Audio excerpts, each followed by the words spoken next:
Close your eyes for just a moment and imagine this. It's a warm summer evening in 1999. The sun is setting over the Oklahoma plains, painting the sky in shades of orange and pink that seem almost too beautiful to be real. Two teenage girls are laughing, their voices carrying across the quiet streets of a small town where everybody knows everybody. They're making plans for the weekend, talking about boys, dreaming about futures that stretch out before them like endless highways. They have no idea that in just a few hours, they will vanish into thin air, leaving behind nothing but questions, grief, and a mystery that will haunt this community for over 2 decades. What happened to Kathy Freeman and Lorene Bible? I'm about to take you on a journey through one of Oklahoma's most heartbreaking cold cases, a story of friendship, betrayal, unspeakable evil, and finally, after 23 years of waiting, justice. But I have to warn you, this story will shake you. It will make you question everything you think you know about the people who live next door, the ones who smile at you in the grocery store, the ones you trust with your children. Because sometimes, the monsters don't hide in the shadows. Sometimes, they walk among us in plain sight, and that's exactly what happened in Craig County, Oklahoma. Before you continue watching, I need you to do something for me. If you have a daughter, a sister, a best friend, anyone you love, I need you to share this video right now. Share it because these girls deserve to have their story told.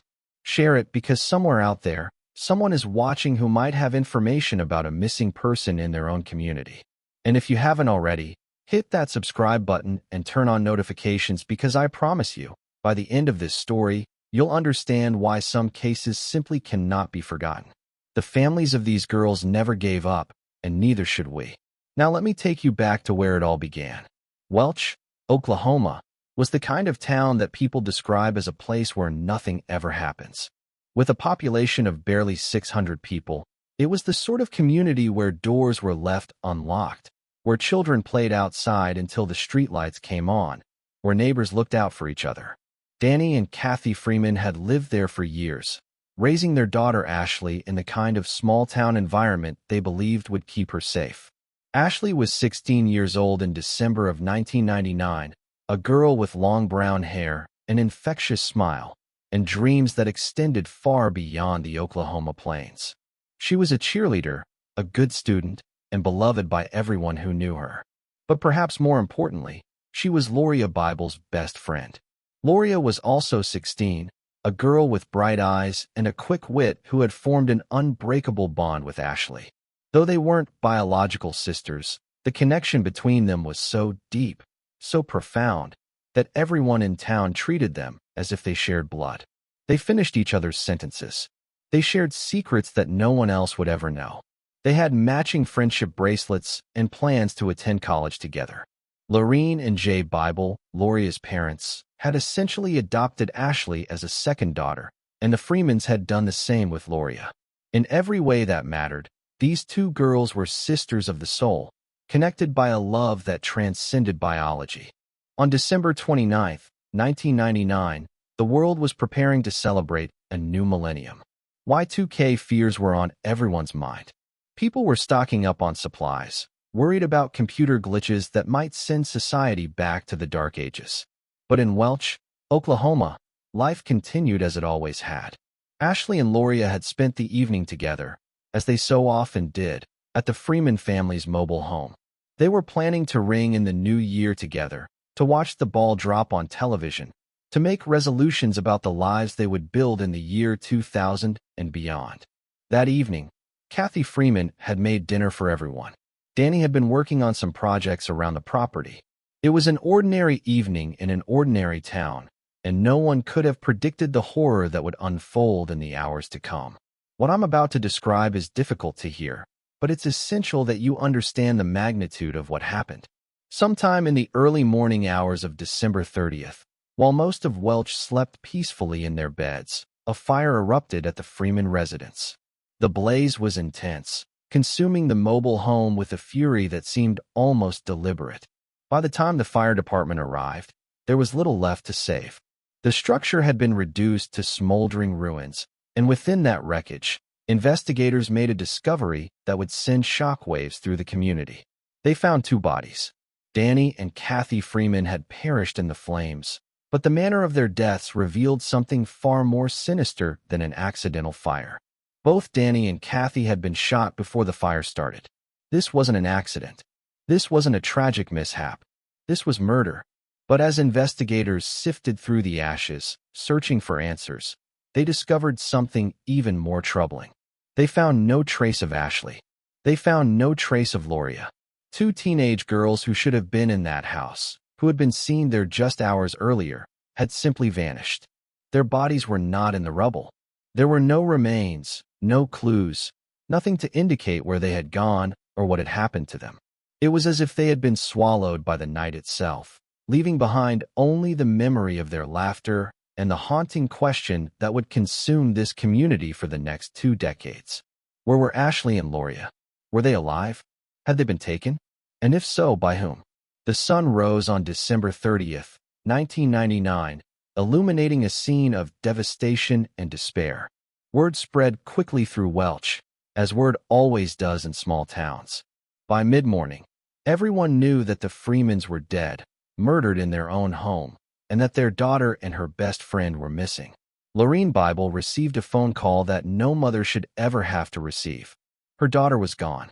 The last place Lauria had been seen was now a crime scene, and no one could tell her where her baby was. The initial investigation into the Freeman murders and the disappearance of Ashley and Lauria began with a focus that would later prove to be tragically misdirected. You see, Danny Freeman had a complicated history with local law enforcement. Just months before his death, Danny's son Shane had been shot and killed by a Craig County deputy under circumstances that Danny believed were unjust. He had been vocal about his anger, threatening lawsuits, demanding accountability. Some within the community whispered that Danny had made dangerous enemies, that perhaps his crusade for justice had made him a target. The Craig County Sheriff's Office found itself in the uncomfortable position of investigating a murder where they themselves might be considered suspects.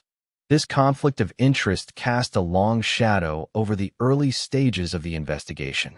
Evidence was mishandled. Leads were not properly followed.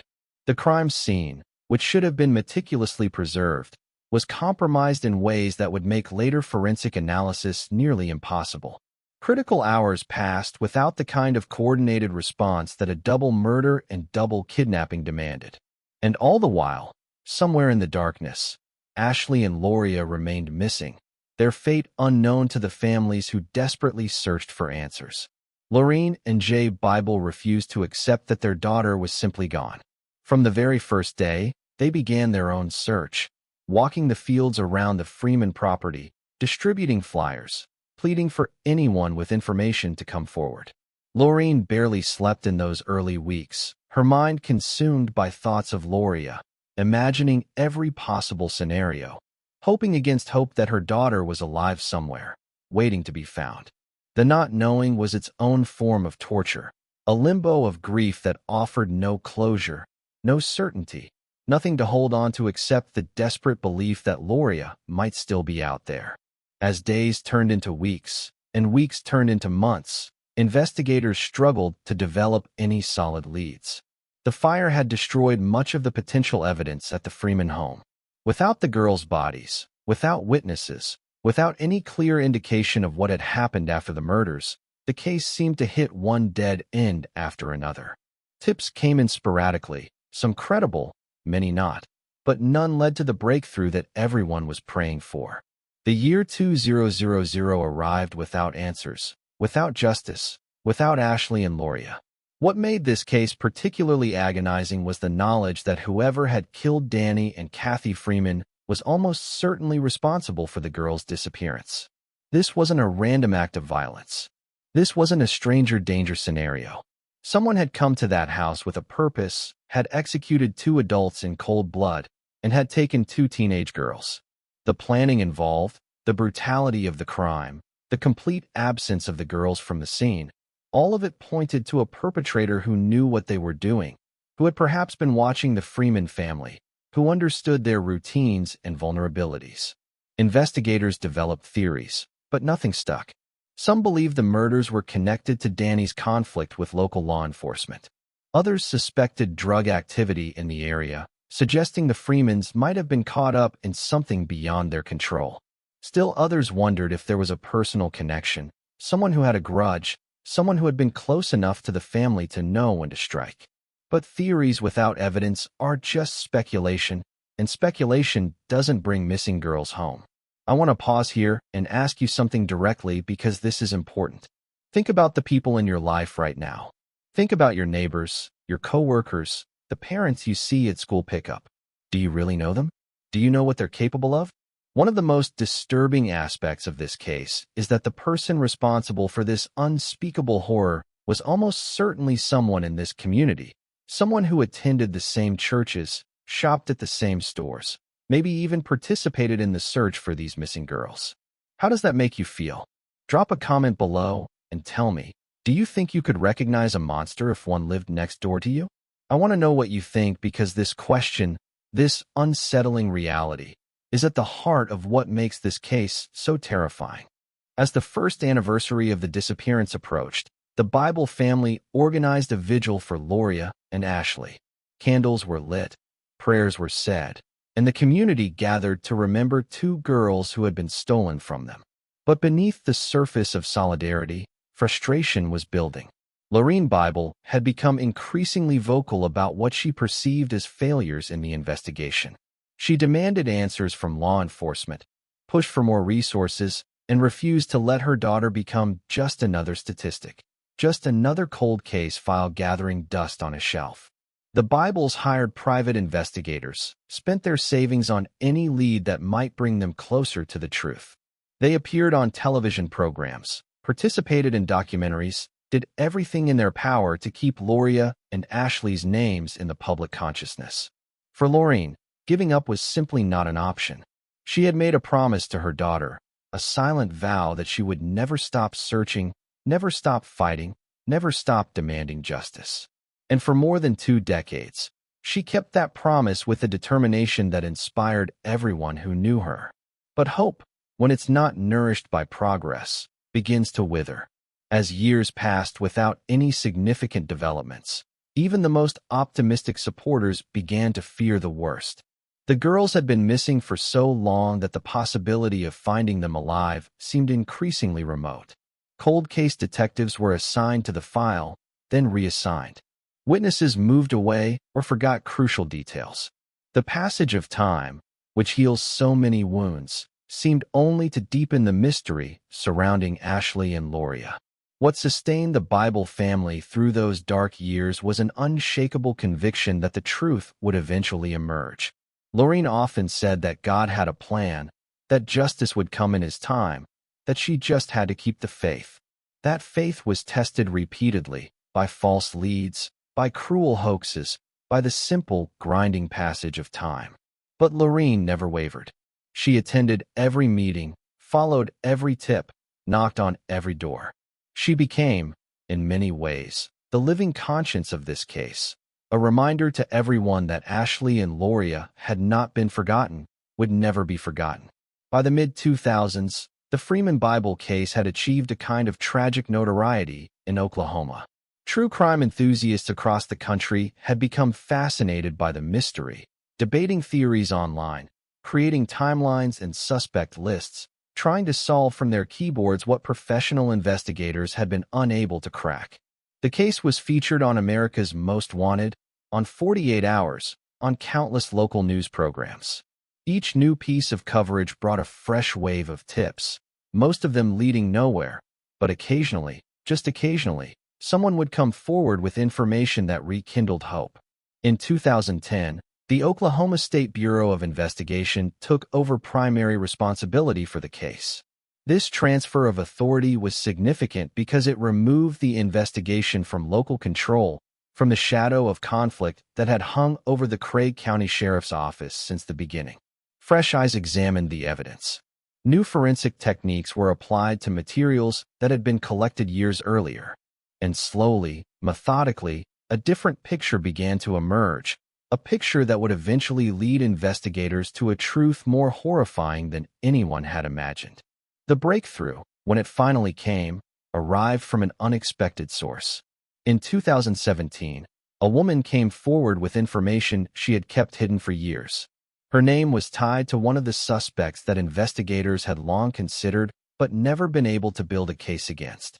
What she revealed in that interview room would crack the case wide open, but not before exposing a network of evil that had operated in plain sight for almost 2 decades. His name was Ronnie Dean Busick. On the surface, he seemed like countless other men in rural Oklahoma, a drifter with a troubled past, someone who had made bad choices and paid for some of them. But beneath that unremarkable exterior lurked a participant in one of the most heinous crimes in Oklahoma history. According to the information gathered by investigators, Busick had not acted alone. He was part of a trio of monsters, men who had conspired together to commit murder, kidnapping, and unspeakable acts of violence against 2 innocent teenage girls. The other 2 men in this unholy alliance were Phillip Welch and David Pennington. By the time investigators had gathered enough evidence to pursue charges, both Welch and Pennington were dead, having escaped earthly justice but leaving behind a legacy of horror that would eventually be exposed. Busick, however, was still alive. He was still out there, still walking free, still carrying secrets that had tormented the Bible family for nearly 2 decades. The investigation that led to Busick's arrest was painstaking and complex. Investigators had to piece together testimony from multiple sources, some of whom had their own complicated relationships with the truth. They had to build a case that could withstand legal scrutiny, that could convince a jury beyond reasonable doubt that this man had participated in kidnapping and murder. Every detail mattered. Every statement was scrutinized. Every piece of potential evidence was examined and re-examined. What emerged from this investigation was a narrative almost too dark to comprehend. According to the information gathered, Welch, Pennington, and Busick had gone to the Freeman home that night with murderous intent. The motive appeared to be connected to drug activity in the area, though the full picture remained murky. What was clear was that Danny and Kathy Freeman had been shot to death, that Ashley and Lauria had been taken from the home, and that the fire had been set to destroy evidence. The girls had not escaped. They had not run away. They had been abducted by men who had no intention of letting them go. The testimony that emerged suggested that Ashley and Lauria had been held alive for some period after the abduction. The details of their captivity were too disturbing to fully relay, but suffice it to say that these girls, these sisters of the soul, endured horrors in their final days that no human being should ever experience. Eventually, they were killed, their bodies disposed of in a manner designed to prevent discovery. For almost 2 decades, they had lain hidden, their families denied even the closure of a proper burial, while their killers walked free. On April 26, 2018, Ronnie Dean Busick was arrested and charged with 4 counts of first-degree murder and 2 counts of kidnapping. He was 70 years old, a man who had lived almost 2 decades of his life as a free man after participating in the murders of a family and the abduction of 2 teenage girls. The arrest sent shockwaves through Welch, through Craig County, through all of Oklahoma. Finally, after years of frustration and failure, someone was being held accountable. The arrest of Ronnie Dean Busick was not an ending. It was, in many ways, a new beginning, the start of a legal process that would test the limits of justice, patience, and human endurance. For the Bible family, the arrest brought a complex mixture of emotions that words can barely capture. There was relief, certainly, that someone was finally being held responsible. There was vindication for all the years they had spent fighting, refusing to let this case be forgotten.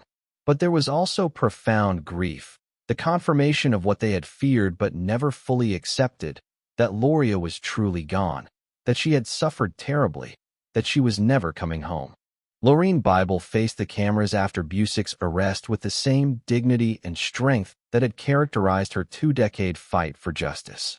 She spoke of her love for Lauria, of the pain that never fully went away, of the gratitude she felt toward the investigators who had never given up.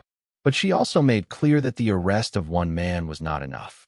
She wanted to know everything, every detail, every truth that had been hidden for so long. And she wanted Lauria and Ashley found. After all these years, she wanted to bring her daughter home. to give her a proper burial, to have a place where she could go and feel close to the child she had lost. The legal proceedings against Busick moved slowly, complicated by his age, his health, and the passage of time. Evidence that might have been compelling decades earlier had deteriorated. Witnesses had died or become unreliable. The prosecution had to build a case largely on testimony rather than physical evidence, a challenging proposition in any murder trial. There were moments when it seemed like justice might slip away once again, like Busick might follow his co-conspirators to the grave without ever being held fully accountable. During this period, the community of Welch found itself grappling with uncomfortable truths. How had these men operated for so long without being caught? How many people had suspected something but said nothing? The investigation revealed that rumors about what had happened to Ashley and Lauria had circulated for years, whispers that never quite reached the ears of law enforcement, secrets kept out of fear or loyalty or simple unwillingness to get involved. The realization that someone in the community might have spoken up sooner, might have provided the information that could have solved this case years earlier, was a bitter pill to swallow. As the legal process unfolded, investigators continued their efforts to locate the remains of Ashley Freeman and Lorene Bible. Based on information provided by witnesses, they focused on areas of rural Oklahoma where the girls might have been buried. Search teams were deployed, ground-penetrating radar was utilized, cadaver dogs were brought in to scour the landscape. But the earth keeps its secrets well, and despite exhaustive efforts, the girls remained hidden. For Lorene Bible, this was perhaps the cruelest aspect of the entire ordeal. To know what had happened to her daughter, to know that she had been murdered and her body discarded like refuse, but to be unable to bring her home for burial, was a torment beyond measure. In 2020, Ronnie Dean Busick reached a plea agreement with prosecutors. Given his age and declining health, the practical realities of a trial had to be weighed against the certainty of some form of accountability. Busick pleaded guilty to accessory to murder and agreed to provide information about the location of the girls' remains. The deal was controversial in some quarters, with critics arguing that Busick deserved to die in prison for his role in these crimes. But for the Bible family, the prospect of finding Lauria outweighed the desire for maximum punishment. If Busick's information could lead them to their daughter, it was a trade they were willing to make. The information Busick provided led investigators to a remote area in Pitcher, Oklahoma, a ghost town that had been abandoned due to environmental contamination from decades of lead and zinc mining. The landscape was apocalyptic, a wasteland of mine tailings and collapsed buildings, the perfect place to hide something you never wanted found. Search teams descended on the area, guided by Busick's directions, hoping against hope that this time they would succeed where they had failed so many times before. What they found in that desolate landscape brought the Bible family the closure they had sought for so long. Remains were discovered that would be confirmed through forensic analysis as belonging to Ashley Freeman and Lorene Bible. After more than 2 decades, the girls who had vanished on that December night were finally coming home. The discovery was simultaneously a moment of relief and renewed grief, a confirmation of what everyone had known but nobody had wanted to believe. Ashley and Lauria were dead. They had been dead for over 20 years. But at least now, their families could lay them to rest. The discovery of Ashley and Lauria's remains transformed the case from a mystery into a tragedy with an ending. For Lorene Bible, the moment she had both dreaded and longed for had finally arrived. Her daughter was coming home, not as the vibrant 16-year-old who had left for a sleepover on that December night, but as bones recovered from a wasteland, the physical evidence of a life stolen far too soon. The grief was overwhelming, a fresh wave of pain that crashed over the foundation of sorrow she had been building for 2 decades. But there was also something else, something that felt almost like peace. The not knowing was over. The endless questions, the terrible imagining, the torturous uncertainty, all of it had finally been resolved. Lauria was found. The community of Welch and the broader region of northeast Oklahoma rallied around the Freeman and Bible families during this time. Memorial services were planned. Tributes poured in from across the country. People who had followed the case for years, who had prayed for this moment even as they feared what it would reveal, shared their condolences and their own memories of following this story.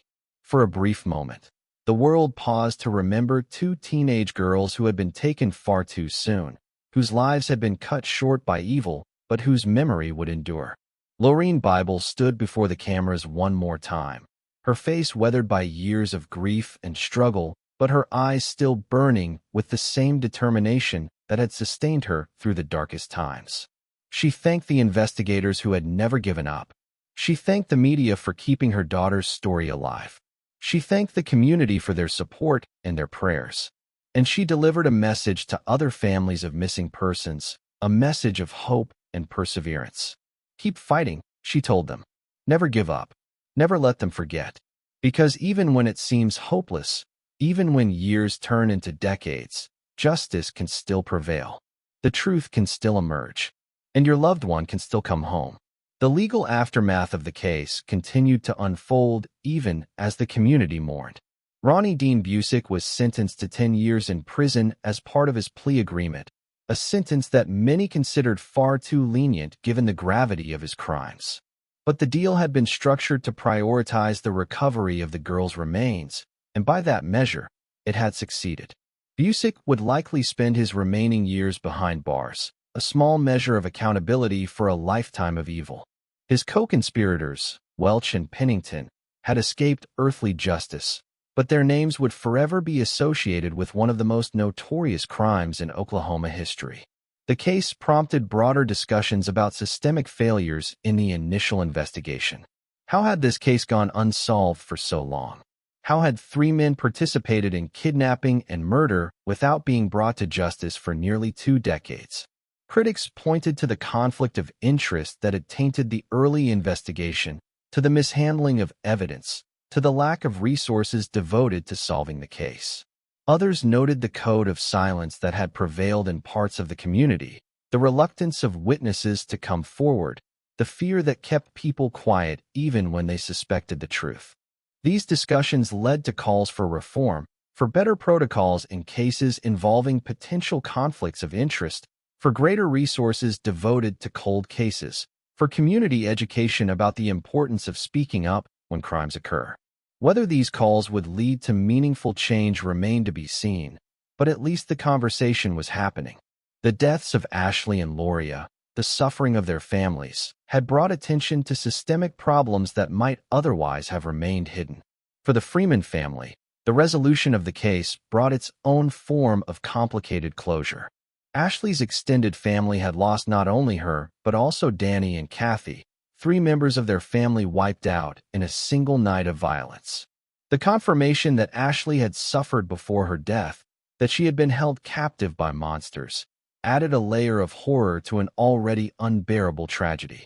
But like the Bibles, they also found some measure of peace in knowing the truth, in being able to bury Ashley properly, in seeing at least one of her killers face some form of justice. The physical evidence recovered from the burial site provided additional insights into what had happened to the girls. Forensic analysis confirmed that both had been victims of violence, that their deaths had been intentional, that they had been murdered after being held captive. The details of their final days remained somewhat unclear, pieced together from testimony and inference rather than direct evidence. But the broad outlines were established beyond any reasonable doubt. Ashley and Lauria had been taken from the Freeman home. They had been held against their will. And they had been killed by men who viewed them as disposable, as problems to be eliminated, as obstacles to be removed. I want to tell you something about the nature of evil because I think it's important to understand what we're really dealing with in this case. The men who killed Ashley and Lauria were not dramatic villains from a movie. They were not obviously malevolent figures that anyone could recognize at a glance. They were ordinary men, unremarkable in most respects, the kind of people you might pass on the street without a second thought. Warren Phillip Welch lived in the same community as his victims. David Pennington was known to some of the same people. Ronnie Dean Busick drifted through life without drawing particular attention to himself.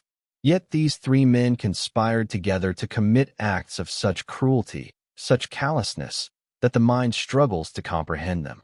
How does evil like this develop? How do three men arrive at a place where murdering a family and kidnapping two teenage girls seems like an acceptable course of action? These are questions without easy answers, but I think they're worth considering. Some would point to the drug culture that pervaded parts of rural Oklahoma during this era, to the way that meth and other substances corroded not just bodies but moral foundations. Others would note the patterns of violence and abuse that often mark the histories of individuals who commit such crimes. Still others would suggest that evil is simply part of the human condition, that some people are born with something missing, some essential element of empathy or conscience that allows the rest of us to function in society. Whatever the explanation, the reality remains that these three men chose to commit unspeakable acts against innocent people. They chose to shatter the lives of families and a community. They chose to carry their secrets for years, watching as Lorene Bible pleaded for information, as the community held vigils and prayer services, as the world moved on while they knew exactly where Ashley and Lauria lay buried. The coldness of that choice, the complete absence of remorse or humanity, is perhaps the most chilling aspect of this entire case. But I also want to talk about something else, something that provides a counterpoint to all that darkness. I want to talk about love, because while this case is a story of unimaginable evil, it is also a story of unbreakable love, of families who refused to surrender, of a mother who spent 2 decades fighting for her daughter, of a community that never forgot 2 girls who vanished on a December night. That love, that determination, that refusal to give up, is what ultimately brought justice to Ashley and Lauria. It took far too long, but it happened. And it happened because people cared enough to keep fighting. Lorene Bible became, in many ways, the heart of this case. Her refusal to accept defeat, her constant advocacy, her unwavering belief that the truth would emerge, these were the forces that kept this investigation alive during the years when it might otherwise have been forgotten. She attended every meeting. She followed every lead. She knocked on every door. When law enforcement seemed to lose interest, she was there to remind them. When the media moved on to other stories, she was there to bring them back. When witnesses hesitated to come forward, she was there to encourage them, to promise them that their information mattered, that it could make a difference. The role of families in cold cases cannot be overstated. Investigators may have other cases, other priorities, other demands on their time. But for the family of a missing person, there is only one case that matters, only one priority that exists. This singular focus, this complete dedication, is what often provides the momentum necessary to keep investigations moving forward. Lorene Bible embodied this principle more fully than almost anyone in the history of Oklahoma law enforcement. She was not just a grieving mother. She was an advocate, an investigator, a voice for the voiceless. And in the end, her persistence paid off. The friendship between Ashley and Lauria also deserves recognition because it lies at the heart of why this case resonates so deeply. These were not just 2 girls who happened to be together on the wrong night. These were sisters in every way that mattered, bound by a love that transcended biology. They chose each other. They built a relationship that enriched both their lives. The tragedy of what happened to them is magnified by the beauty of what they had, by the knowledge that their friendship was a source of joy and strength that was stolen along with their lives. In the years following the resolution of the case, the community of Welch and the broader region of northeast Oklahoma underwent a process of reflection and healing. The truth about what had happened to Ashley and Lauria was out, and with it came the need to make sense of a tragedy that had touched so many lives. Memorial gardens were established. Scholarship funds were created in the girls' names. Annual events commemorated their lives and raised awareness about missing persons cases. The community that had been scarred by violence was finding ways to channel its grief into positive action. Lorene Bible continued her advocacy work, becoming a voice for other families of missing persons. She understood, in a way that few others could, the particular torment of not knowing what happened to your child. She understood the frustration of dealing with bureaucracies, the despair when leads don't pan out, the isolation of grief that stretches on for years without resolution. She used her experience and her platform to support other families, to offer them hope and practical guidance, to remind them that they were not alone. The tragedy of losing Lauria had given her a mission, a purpose that helped sustain her even in the darkest moments. The case also prompted changes in how cold cases were handled in Oklahoma. Investigators recognized that the failures of the initial investigation had prolonged the suffering of the families involved. Protocols were revised. Training programs were implemented. Resources were allocated specifically for the investigation of long unsolved cases. While these changes came too late to help Ashley and Lauria, they offered the possibility that future families might not have to wait 20 years for justice. The lessons learned from this case, painful as they were, could prevent similar tragedies in the future. The question of how to remember Ashley and Lauria became important to their families and to the community. They did not want the girls to be defined solely by how they died. They wanted people to remember how they lived, the laughter and dreams and friendship that had characterized their too short time on Earth. Photos from happier times were shared widely. Stories about their personalities, their interests, their plans for the future were told and retold. Ashley's love of cheerleading, Lauria's quick wit, the way they complemented each other perfectly. These were the memories that families wanted to preserve. The healing process was neither quick nor complete. Trauma of this magnitude leaves permanent scars, marks on the soul that never fully fade. Lorene Bible would never stop missing her daughter. The empty seat at family gatherings, the milestones that would never be celebrated, the grandchildren who would never be born, these absences would remain forever. But healing doesn't mean forgetting. It means learning to carry the weight of loss while still moving forward, while still finding reasons to get up each morning, while still believing that life can hold meaning and purpose even after the worst has happened. The legacy of the case extended beyond the immediate community. True crime researchers and advocates studied the investigation, analyzing what went wrong and what eventually went right. The case became a teaching example, used in law enforcement training and academic settings to illustrate both the challenges and possibilities of cold case investigation. Ashley and Lauria's story, tragic as it was, contributed to a broader understanding of how such cases should be handled, how families should be supported, how justice can be pursued even decades after crimes are committed. For the surviving family members, life continued with a mixture of grief and gratitude. Grief for what was lost, for the futures that would never unfold, for the empty spaces at tables and in hearts. But also gratitude for the years they had with Ashley and Lauria, for the memories that could never be taken away, for the closure that had finally come after so many years of uncertainty. The Bible and Freeman families had been through an ordeal that would break most people, but they had emerged on the other side, scarred but intact, their love for their children undimmed by time or tragedy. As I bring this story to a close, I want to return to where we began. Two teenage girls, laughing on a summer evening, making plans, dreaming dreams. Ashley Freeman and Lorene Bible had their whole lives ahead of them on that December night in 1999. They had no idea what was coming, no warning of the evil that would shatter their world. They were innocent, trusting, full of hope, and they were stolen from everyone who loved them by men who viewed human life as worthless. But here is what I need you to understand. The evil did not win. It took 23 years, but justice came. Ronnie Dean Busick is behind bars, spending his final years paying for his crimes. The truth about what happened is known. Ashley and Lauria were found, brought home, laid to rest with the dignity they deserved. The families who fought so hard for so long achieved what they set out to achieve. The monsters who committed these crimes are either dead or imprisoned.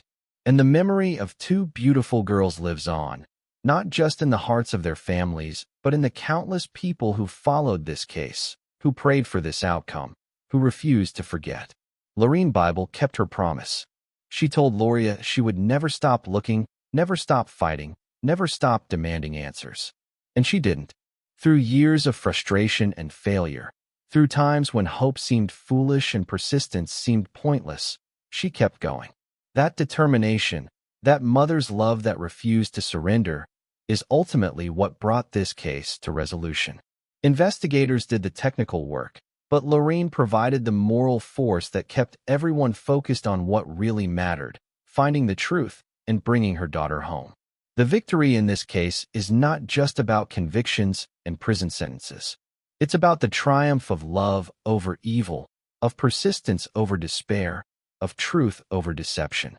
For more than 2 decades, the killers thought they had gotten away with it. They thought time would protect them, that memories would fade, that their secrets would die with them. They were wrong. The truth emerged. The darkness was exposed to light.